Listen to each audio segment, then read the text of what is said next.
The Kremlin has invented a new narrative to prepare Russians for a long war against Ukraine. According to Ukrainian intelligence, Russia is launching a large-scale traditional values policy. From March, films that allegedly contradict these values will be banned, schools will be introduced to a new ideological subject, and students will be tested for correct views. Intelligence officials say the goal is to consolidate society, tighten control, and frame the war against Ukraine as a long civilization confrontation with the West in order to justify high military spendings and further restrictions on freedoms. Meanwhile, participants in the Geneva peace talks are leaving the negotiating rooms with very different messages and moods. While Donald Trump's special envoy, Steve Witkoff, speaks of significant progress, Ukraine's president is telling foreign journalists that Donald Trump is putting more pressure on him than on Russia, demanding faster concessions to end the war. In an interview with Axios, Zelenskyy called this unfair and said he hopes Trump's tough statements are only a negotiating tactic, not the final U.S. position.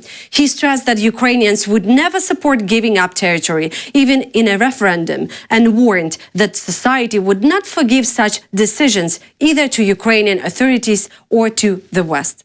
At the same time, Zelenskyy confirmed that Ukraine could consider ending the war along the current front line as a possible basis for peace.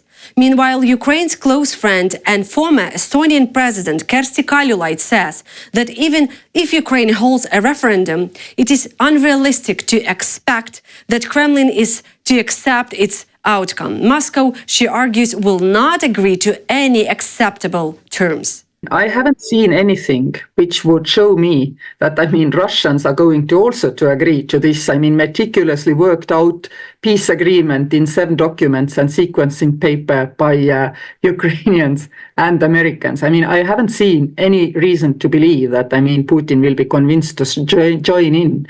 So I'm not too hopeful about, even being able to have the referendum soon, unfortunately. So it doesn't change anything, right? Whether we're going to have it or not. I don't see what's the point. Of course, you need to have it to demonstrate that Ukrainian people are not, who is holding the peace agreement, that it is Russia and Putin.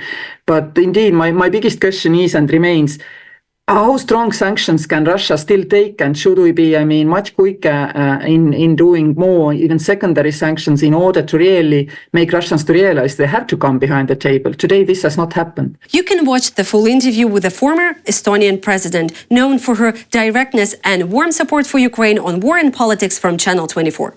At the same time, President Zelenskyy says there is progress in the military track of the Geneva talks, but not in the political one. The Ukrainian president says that after 2 days of trilateral negotiations, the sides move forward on military issues, including possible monitoring of a ceasefire. According to him, the military delegations have almost agreed on everything, and ceasefire monitoring could involve the United States. Zelenskyy called this a constructive signal and expects a detailed report from the Ukrainian team after its return. At the same time, he said the political track proved far more difficult. He has therefore instructed his team to arrange a meeting with dictator Putin, according to US media reports. Zelenskyy believes a direct conversation with the Russian leader could be the fastest way to move forward on territorial issues. Ukraine is ready to discuss troop withdrawals, but only if Russia will do the same. He also said elections in Ukraine could be possible during a fragile ceasefire and did not rule out running himself. At the same time, he dismissed Moscow's proposal for a one-day truce to hold voting as absurd and as evidence that Russia is not serious about real peace. The discussions were intensive and substantive. We thank our US partners for ensuring that the process is not stopping and continues, and Swiss side for hosting us. Hospitality. Within the delegation, both political and military tracks were engaged, security parameters and mechanisms for implementing possible decisions were discussed, a number of issues were clarified, while others remain under additional coordination. We're focused on working through the key provisions required to finalize the process. This is complex work that requires alignment among all parties in sufficient time. There is progress, but no details can be disclosed at this stage.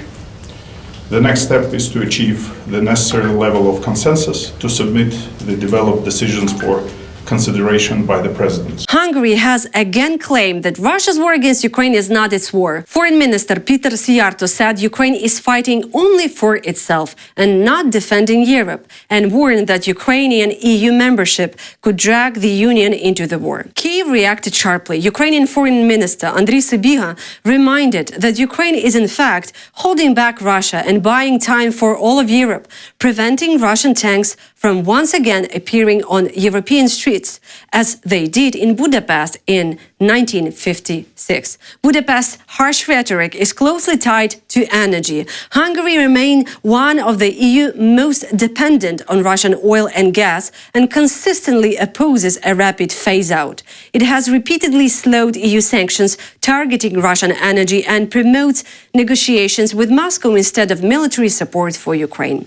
At the same time, Brussels has long tried to avoid a full confrontation with Budapest. The EU effectively granted Hungary energy exemptions, including continued Russian oil imports via the Druzhba pipeline, to preserve unity on sanctions. This European willingness to compromise for the sake of unity has helped create the sense of impunity now visible in Hungarian rhetoric. Budapest language has hardened over the past years. Prime Minister Viktor Orban has called Ukraine an opponent, and Hungarian officials have criticized Ukraine's mobilization and even expressed sympathy toward Ukrainian men leaving the country.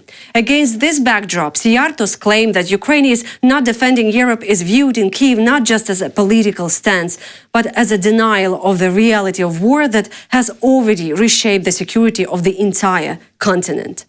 Estonia said it does not rule out hosting allied nuclear weapons on its territory. Foreign Minister Margus Tsahkna stated that Estonia has no doctrine preventing such a decision if NATO considers it necessary for defense. He said Europe should not dismiss nuclear deterrence amid growing threats from Russia. The statement comes as Europe debates stronger nuclear guarantees due to uncertainty about future US security commitments. Currently, only the UK and France possess nuclear weapons in Europe. Polish President Karol Nawrocki has also recently said Europe should think about nuclear deterrence in response to Russia, stressing it must remain within international law. 1 in 5 Europeans say dictatorship could be acceptable under certain conditions. According to a poll reported by Politico, 22% of Europeans believe authoritarian rule can be preferable to democracy in some circumstances. Another 26% said they would accept a strong leader, even if that leader limited democratic rights and was not accountable to voters. Still, almost 70% oppose authoritarian rule. The highest dissatisfaction with state institutions was recorded in Greece, France and Romania, while Sweden showed the lowest. Researchers say this does not reflect rejection of democracy itself, but frustration with how it functions and growing distrust toward political elites.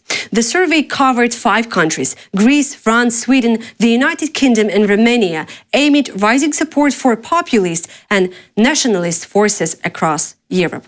That's all for now. For more content, please subscribe.